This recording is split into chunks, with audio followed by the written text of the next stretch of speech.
You can have clean technique, beautiful lines, and perfect musicality, and still leave an audience completely cold. That missing ingredient? Acting. And for most of us, it's the element we've spent the least amount of time actually developing. This episode is part of our ongoing series with Chelsea Weidmann, also known as the Geeky Ballerina, where we unpack specific elements of artistry as she identified and explored them in her thesis on artistry in ballet. Chelsea breaks down what acting in ballet actually means, how to move past self-consciousness to create a memorable performance, and the other layers that communicate character and emotion. We also talk about the process of stepping into a role, from a classical princess to a comedic villager, and how to match your performance to the specific role you're dancing. If you've ever felt like your dancing, whether on stage or in the studio, lacked depth or expressiveness, this episode will give you the tools to start exploring acting as an essential element of artistry. Let's get into it. Hello, Chelsea. Welcome back. Hi, thank you. I love being here. I do too. I was telling my husband, I was like, I love recording with Chelsea because we've recorded multiple times together at this point, and it's just so easy. Like, we're friends. It's just been so fun. And so I absolutely love recording with you. So thank you for being back. Yeah. So today we're going to talk about our next element of artistry, which is acting. And I was telling you before we started recording, I feel like I know absolutely nothing about this topic. So maybe we could start like we always do with just defining acting in the context of ballet, because, oftentimes we think about acting just in general. It's kind of its own thing, like, oh, this person's an actor and they do film and TV or stage, but there's an acting element to ballet. So maybe we could just start with kind of putting some context to that.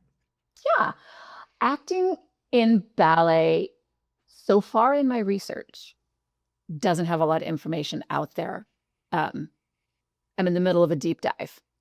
There are books on hold for me at the library as we speak. So at its most basic, acting is acting as if something were true and convincing the person that you're interacting with. So for ballet, if it's a performance, you are convincing the audience, or it's just as likely that the audience is willing to participate in the willing suspension of disbelief, which I want to say was a term coined by Coleridge. So Coleridge said that in fiction, the audience comes in with a willing suspension of disbelief. And so in things like Cinderella, obviously that's there. And then I think the reason it is so difficult, well, there's a lot of reasons that it's difficult to integrate with technique and not integrated with technique. And I think the primary one is because we as a culture are very words based. And so when I started looking into acting, Stanislavski and Meisner and Hagen, they all talk about the relationship with the text. When do you look at the text? When do different acting schools have different ideas of, like, do we start with the text? Do we finish with the text? But in ballet, the text is the choreography or the combination. But in my experience, movement doesn't have the same gravitas almost as words. And so unless you're doing something like Romeo and Juliet, where you do have a text to work from, we really almost feel ungrounded in comparison to modern takes on what acting is. Yeah, and acting in the context of having verbal lines versus acting in the context of just having your body to convey, whatever it is you're trying to convey, I think I would imagine would be more difficult in some ways, like, not to, undersell what actors who speak do, but I do think it is a little bit harder when you can't fall back on words to clearly convey what you're trying to get across and to support your facial expressions and whatever you're doing. Like, when you take out the words, it's like it's all on the body and the face, which is really what we're going to talk about today, right? Yeah. And then in live dance performance, I remember, this is a long time ago, but these are adult dancers, so maybe other people will remember, when the movie Finding Bobby Fischer came out. The character was a child, and people were talking about what a great actor this kid was. And then somebody went through and looked at it, and they actually had very few lines. Most of it was the eyes and to some extent the facials, but mostly the eyes. Yeah. But in film, you can do a close-up. In live dance, any kind of live theater, you can't do that. And so, Yeah. Yeah, it's funny too. I've thought about this. This is kind of a tangent, but I've thought about this in the context of watching major performances on YouTube versus being in an audience, because a lot of what's out there on YouTube, they are getting much closer to the dancers' faces than what you would see if you were sitting in the audience. And so I've even wondered, has that had to shift a little bit, even how ballet dancers approach acting in the era of cameras, because there's a lot more ability to see nuance of facial expression when you're being filmed versus only having an audience sitting, several feet away watching you. So I think yeah. it's just kind of a funny change that's happened. I know that some BFA programs have a class now called Dancing for the Camera, specifically because of this, because so much of their work is going to be in this new kind of audience. And so it is a different, I don't know anything about it, but yeah, like it is different enough that BFA programs are developing a new class for it. Yeah. So, as someone, I did not train pre-professionally, but I know you did. And so, could you talk a little bit about when you are a student, what is or what does learning the acting side look like alongside the development of your technique? Yeah, I think it's something that we really, really, really lack. And I have an opinion as to why, and I'm not even gonna wait for you to ask. We're just here we go. My personal opinion is that dance started with Louis XIV as a political statement. It was not originally an art form. There was no intent to express anything human. The intent was to express political power and social clout.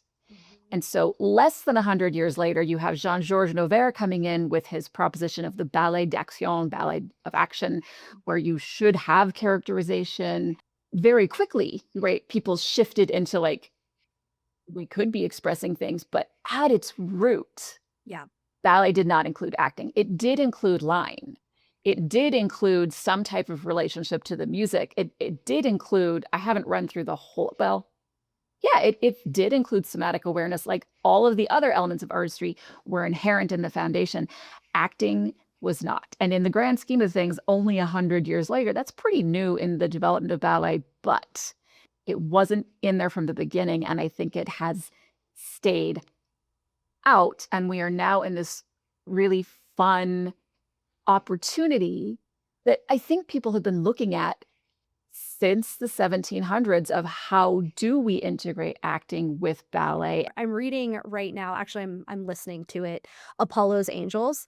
The it's it's a pretty thick book and it's kind of the history of ballet. I'm guessing you've probably read it and I definitely recommend it because it's given me a much clearer picture of how ballet has evolved over time. And it is interesting because I just passed the point in the book where it was really talking about, the development of like the story ballets with Sleeping Beauty and Giselle. And so, yeah, it seems like that was really a time too where now the acting piece is kind of getting kicked into another gear of like you're now embodying a character in a different way than like you said to your point when it was first when ballet was first starting, it was really like courtly dances. You were just displaying grace and elegance and courtly splendor, so it's interesting to think that maybe that's part of why it often, because you're not the only person I've heard say that who trained pre-professionally and felt like the acting side was kind of left out of training, especially when you're younger. Like sometimes when you get a little older and start doing variations, then it's like, okay, quick, like we need to start learning some acting so that you Yep. can perform this convincingly, but it's almost like tacked on. And I've heard several people say that just from what I've seen online. So I would love to talk about when we talk about acting in ballet, facial expression is kind of the first thing that we would think about, but it's obviously a lot more than that. So, what are the other layers in ballet? Because I think this is something that adults as an element of artistry, a lot of adults want to work on this piece. So, what are the other layers outside of just facial expression that help communicate that character and emotion? Posture is one of them, right? Like In general, positive emotions go up and negative emotions go down. We are happy, we are sad. Inflated, deflated. There is gesture. For example, the more regal the character or the more calm the character, the larger the arm shape is going to be. The more peasant or any kind of upset, like anger or fear or any of that, the more bent things are going to get. Weight placement, even. I talk about this a lot when we're looking at group scenes that just aren't reading. One of the things Adam Skloot, the current, although soon to be retired director at Ballet West, one of his big things when we were working with the kids on Party Scene was they shouldn't be in a classical position if they're just in a party. And if you look at everything that he has coached, whether it's Giselle or Romeo, whatever, if you are playing a regular person and you're not being the ballet dancer, don't stand in your flat turnout. And it makes a difference in how the scene reads. Or like, I use this example a lot, like Juliet, when her parents are making her talk to someone that she's not really interested in. If you can put your weight more on that back foot towards Romeo, it's going to read like you are not interested in this. Or if you can turn your toes towards Romeo, it's going to read that you are more interested in that. And that's something that we can play with even with highly codified choreography. Those are some places to start. Yeah, and it's interesting too, because one of the things I was thinking when you were talking even about just like the expansiveness of arms versus coming in, it's like when you think of, Giselle is a lot of the arms really brought in and crossed. So it's interesting because you can even start to watch ballets through this lens now of the choice of how arms are used as an extension of acting. Because again, I think a lot of times we think of the immediately obvious one being facial expression, but there is so much that's going into acting that I think we don't even fully register when you're learning a variation. That's all part of it, is just like the overall carriage and posture, the eye line, like all these little layers. I think one of the things that, and speaking from personal experience, I remember at a adult ballet intensive a few years ago, we did a class on like a character role. It was Caraboss. And so it was heavy acting. And I have never been more stressed out and self-conscious in a ballet class in my entire life. I was just like, "Oh my gosh, like I want to crawl in the corner and like pull something over myself. I hate this. I don't want to do this." And I think that there are a lot of adult dancers that fall into that camp. Like there were some other people there. Like some people ate it up and loved it, but there were definitely some of us that were like, "Oh my gosh, I do not. I feel so uncomfortable acting things out and really letting go in that way." And I think it can be really scary for adults. So where do you think that resistance comes from, and like how do you start to kind of move past it? Because I think it's really scary for some people. It is Yeah. for me. Well, I think it's scary for everyone depending on the character. Let's just normalize that everybody's going to have a character that makes you go, ah, and we need to work through it. A piece of really wonderful advice that I overheard came from a contemporary choreographer. Her name is Lindsay Folkman. She's Utah-based, and I love her work. And she was working with some pre-professional ballet students on a piece, and it was very contemporary. And they were, this ties back, I promise. They were very uncomfortable. And she said, "You guys, if you commit to the weird, it's going to look good. But if you acknowledge that you feel weird, you're not going to look good." And some of the kids were like, "All right, I'm all in." And they looked great. So just commit, go all in. If you look dumb, the audience will assume that the character is supposed to look dumb if you have fully committed. Yeah. Right? Keep exhaling through it, because the more you dislike something, the more you naturally pull away from it. And since you are disliking the movement that you're doing, that's a very inward pull, and you become less grounded. And then that reads to your audience as super uncomfortable. So keep exhaling, keep grounding yourself is a great one for when you got to do it. The other thing I would suggest is, if you have time, take the character home and play with it in the privacy of your own home. and take it so far out of your comfort zone. Send anybody you live with on an errand or a scavenger hunt if you have to. But like, take it to a caricature level. Take it so far beyond anything. Like, if you're like, oh, this feels kind of ugly, make it as ugly as you can think of, and just get that feeling in your body. Because as my brilliant graduate advisor said, fear is worse than the thing itself. Always. Always. It's, yeah. Always. Yeah. And that's why I love the advice that you said about committing, because I do think that is, I mean, that's like just life advice, right? Really, because it's so true that you can sense as an audience member when there's holding back or when there's fear. And when you commit, I think it takes out some of that uncomfortability that the audience member can pick up on, where it's like, you seem unsure, so now I'm unsure, and now I'm a little bit uncomfortable, and I don't know what's going to happen. Whereas if you are committed and just willing to go for it, I think it takes that energy out of the room. Let's talk about our home practice floors for a second, because a lot of us are out here dancing on laminate over concrete, tile, rubber gym mats, and yes, I know some of us have even attempted pirouettes on carpet. And our adult bodies are paying for it. But there is a better way. This episode is sponsored by Omara Sprung Floors, a family-owned business that's been building sprung floors for dancers for over 30 years. And their ballet practice floor is at the top of my wish list. It has a Marley non-slip surface over a professionally engineered sprung floor. In other words, a magic combination that lets you train hard and feel great doing it.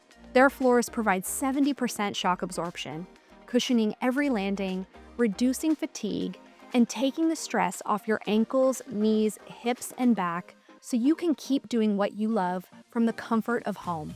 Omara Sprung floors are easy to install yourself and built by people who truly understand what dancers need. Head to sprungfloors.com and use code AFTERCLASS10 for 10% off your ballet practice floor. All the details are in the show notes. Your dream home studio is just a click away. So how would a dancer, as an adult ballet dancer, as a student, if they were wanting to step into a character because maybe they're learning a variation or they are going to be performing, how could they start exploring acting in that particular role? There are actually two different approaches we can take, and I think that they're both valuable. The first one is just strategies taken straight out of acting handbooks, where you go home and I'm a writer, so I would write it down. Other people, I don't know, would talk about it in the car. I would do both of those things. But like, what do you know about your character? So Kitri, okay, what do we know about her personality? We know that she's confident. We know that she's flirty. We know that she's in love with Basilio. What do we know about her social standing? What do we know about her economic standing? What do we know about the time period the ballet is set in? What do we know about the physical, like the geographic location? And then a lot of acting coaches that I know will have their characters flesh it out. So what are her friends' names? What is her favorite color? What are her favorite foods? Flesh it out that way so that you know the character more. And that's a very like brain heavy, very, very thought out process, which I think is probably very comfortable and familiar for adults especially. So I think for adults, again, going back to the privacy of your own house, like, what does that feel like? If you're going to be an old lady with a hump, with like the little fat deposit on the back of her neck, and you're kind of leading with that, like, do that around your house. And then be like, okay, how else do I feel? Like, I don't have a ton of energy, and like, I'm not, like, my steps are a little, you know, like one change in your body leading with a different body part has a cascade effect through the rest of your body. And then you can go back to the almost safety of thinking about it. It was interesting. I recently saw on social media that San Francisco Ballet had brought in some sort of an acting coach, I don't know his exact title, to work with Maddie Wu and whoever the male dancer was that she was dancing with for the role of Kitri and Basilio. And so it was really interesting to get this little snapshot of he literally had like a worksheet for them that he brought in, and it had questions that they filled out to really think about their character as a real person, not just a set of steps, that they were doing. Yeah, it's a great idea. And I think even for adults who are maybe doing recitals or Nutcracker, I know is a big one that adults get involved in. If you feel like you struggle with the acting piece, I think that these are really helpful tips. And I am seeing more adults do variations, which is really cool, like doing pieces from, different classical ballets. And so I think that this acting piece really is starting to come into play more for adults. Is there an element of this even for adults maybe who aren't performing, but in class? Because obviously we are talking about this in the context of just artistry overall. Is there a way to play with acting or strengthen this element even from classroom work? Yes, and I love that you asked this question. It is easier to do it when you're preparing for a performance because it gives you an excuse and everyone in the room knows what you're doing, right? And that gives it a layer of psychological safety, really. Yeah.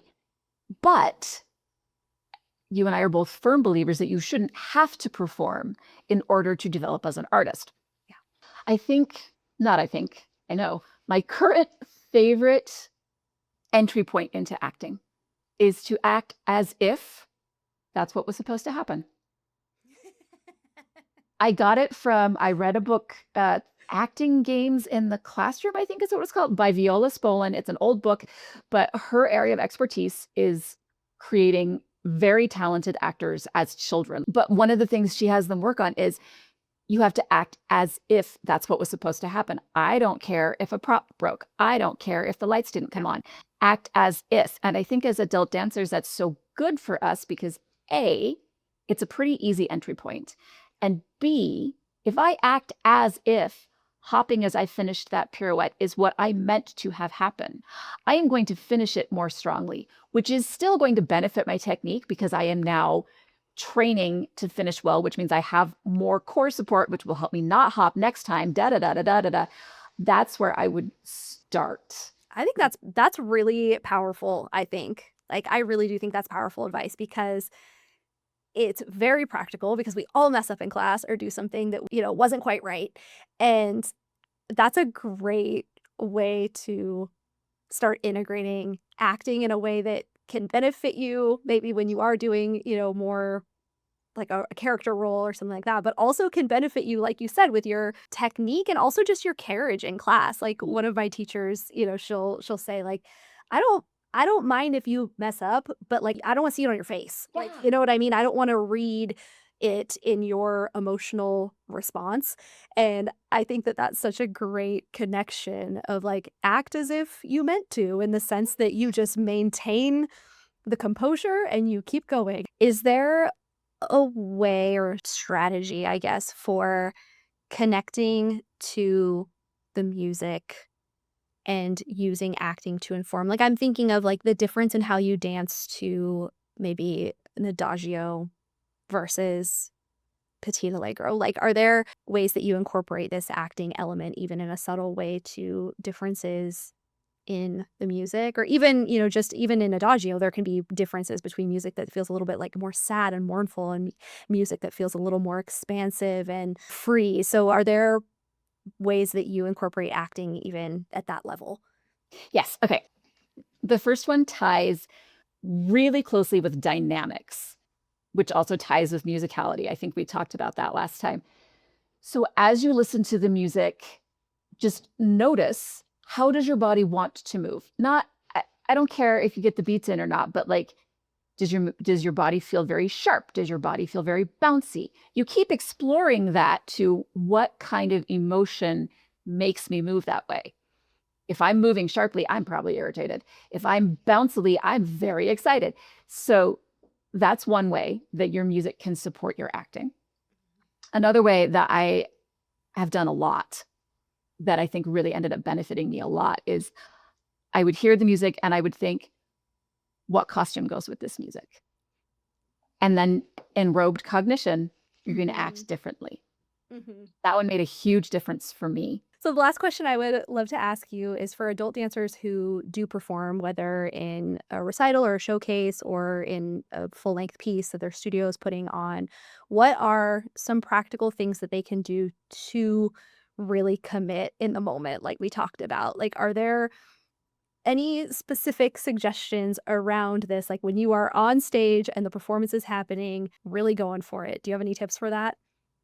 Exhale, because you've done the preparation, you've done the mental preparation, you've done the physical preparation, you've done the rehearsals, you've done everything that you can. And we have no idea what's going to happen. Maybe the lights don't go on. I don't know. And I have been in performances where I was so busy thinking about the next thing that I felt myself amping up and had this moment where I went, you got to slow down. And I think it saved that particular performance. I think I was heading towards a very noticeable mistake. And it's so hard to do because especially, so often we only get one, maybe two chances to perform something and then we move on. And you don't want to overvalue it, but at the same time, it is important to you. So there's that kind of pressure. And then there's the nerves and the unfamiliarity. I cannot count how many times I have performed on stage and I still get nervous. And it's so interesting because when I'm dancing on a stage, I go, this is stage fright. I've done this and I can exhale. If I'm getting ready to give a presentation, I do not yet have that muscle developed. And instead, I am a terror to live with because I don't have the skills to manage that yet. Kind of harness it. Yeah. Yeah. And it is interesting too. Like, I love that you frame it as a skill because I would totally agree with that. Because I was thinking, even just from my own dance experience, like I don't have performance experience really outside of just like some informal stuff at adult ballet retreats, doing anything like on a big stage and a costume or anything like that. But I do have that experience with salsa dancing. And it's funny because after doing several shows, it did get easier. Like it is a skill set that you develop of being able, it's like the first few times I went on stage, it was like I blacked out. I don't even remember what happened. And I think to your point about breathing, I think I was holding my breath the entire performance. I don't think I exhaled until I stepped off stage. And all of a sudden I came out of my blackout and was like, oh my God, what just happened? But, then, you do it 10, 15, 20 times and you get to a place where you can kind of harness that excited, nervous energy and you can start to exhale and breathe through the performance. And that's when it starts to get fun. And for me, even like that's where more of the acting kind of was able to come through was because I was a little bit more relaxed. And so then you can start playing, and you feel more free. And so I do think like it's a good call out, even just to people that are maybe performing for the first time. It's like you probably are going to just feel like you just blacked out on stage. Like that's probably just the reality because like there is a development of that skill. And I think that I know that I do. I know that I project that the audience is as critical of me as I am. Oh my gosh, yes. Yes. They're not. The audience is always on your side. Even if it's an audition, the judges are always on your side. And if they notice you make a mistake, like I watch YAGP videos while I eat breakfast, and if someone makes a mistake and they recover, I'm like, yes, that's how we do it.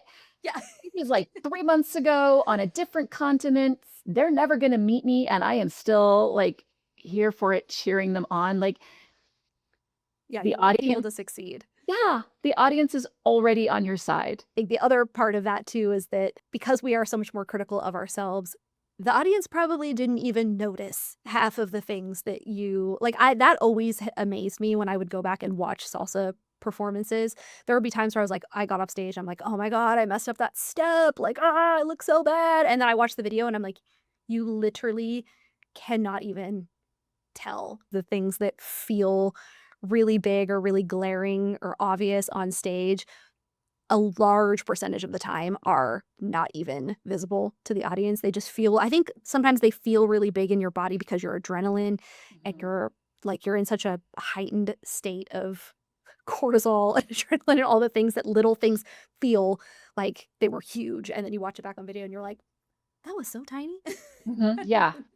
And some of that is because you knew what you had intended to do. But if you Totally. act as if you were supposed to Yeah. do that, they will go along with it. I remember the first time I heard a professional dancer talk about, obviously when you're in the core and you're needing to be on the same page as everyone else around you, but when you're doing a variation or a solo, like that they forgot the choreography and so they just kind of made up something. And I've heard so many professional dancers say that, like that they blanked out or they fumbled a step and so they just did something different. And because they didn't need to be doing the exact same thing as the person next to them, it worked and no one knew. And I think it is such a testament to acting as an element of artistry because since their face didn't signal, oh God, I just totally messed this up, and they just kept the facial expressions and the overall carriage and everything else going, like the whole acting piece, they just kept running with. You don't notice, and so it is a very powerful element of artistry on a practical level too, because it can really save and cover other things. Yeah, And it's helpful. you cover a lot, which is great. Well, thank you so, so much for this. This was another great conversation in our series. I've absolutely loved doing this with you. So, can you tell people how to find you? Yes, I am Geeky Ballerina. My website is geekyballerina.com. I have a newsletter, link to my book. Okay, you ready for a special announcement? I didn't tell Hannah we were doing this.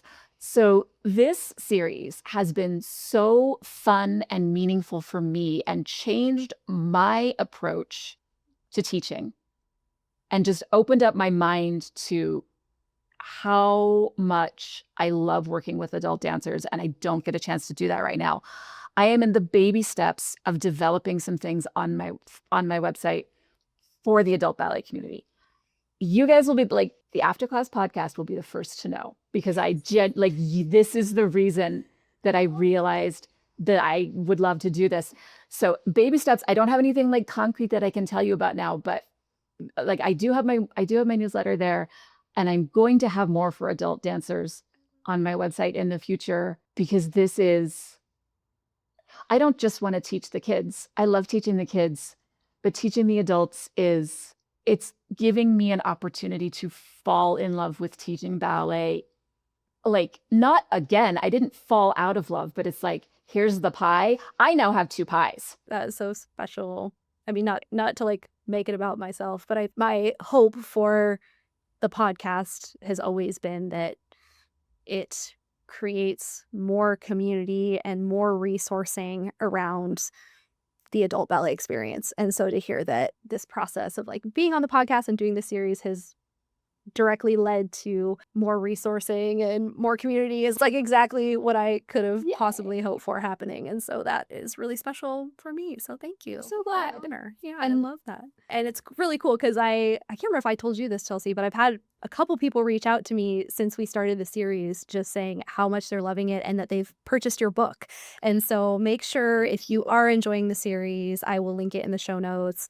You can get it on Amazon and it's fantastic. It covers the first 4 elements, right, that we talked about: breath, line, somatic awareness, and musicality. And then as you mentioned in the episode, you are working on the part 2, which will cover the remaining elements that we're talking about, including acting. Thank you so, so much for being here. It was such a pleasure, and we will catch you guys on the next episode.